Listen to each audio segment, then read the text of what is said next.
Some people lost their homes. Others who have lived there for years are shocked about just how bad these floods were. KFOX 14 News at 9's Evan O'Regan is in Ruidoso with a look at the damage and how people and volunteers are now working to rebuild. Well, it's just about 24 hours ago where the ground I'm standing on right here in this mobile home park in Gavilan Canyon was completely submerged by floodwaters, leading to some of the worst flooding that Ruidoso has seen in its history. And we'll take a walk through real quick. Look at the debris off to my right, also your right, of some of the debris piles that we're seeing in this mobile home park. It's still caked in mud. You can look at the ground right now too. Big piles of mud, pieces of siding, roofs swept up in these floodwaters, and it's going to take residents a long time to recover from this. And many of them I spoke to today were scared about what was coming their way yesterday, and they got out of its way.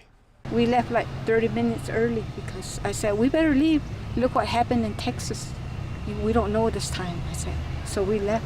Well, I was actually across from the links, the golf course, and I ended up getting stranded there because the water just came so fast. It was all over the road. We didn't know what to do, and there was no way we could help.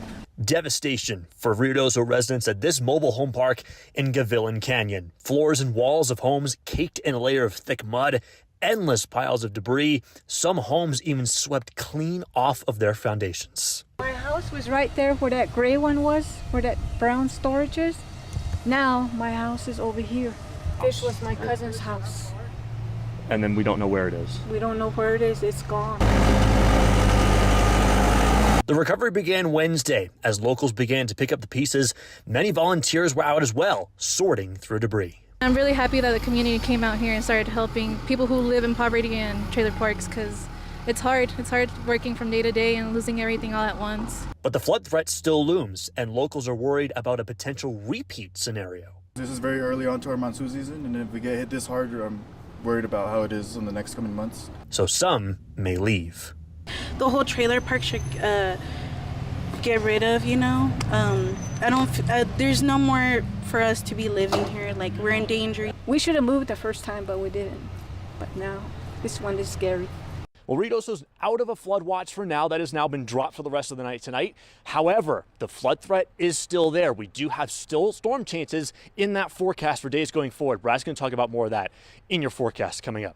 Reporting from Ruidoso tonight, Evan O'Regan, KFOX 14 News at 9. All right, thanks, Evan. Well, Ruidoso Downs, a popular attraction and major source of income for the town of Ruidoso, saw major damage as well. The Ruidoso Downs racetrack and casino is located on the banks, and according to the El Paso Times, the jockey's room and horse stall area were also damaged. Racing season is canceled for 2025.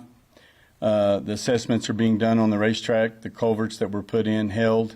So I do not know what the future is. As you can imagine, emotions are raw after all the work and planning that went into that, and now for it to be destroyed. Ruidoso officials say some horses didn't make it out. About 8 died, though it's unclear if they are from the racetrack.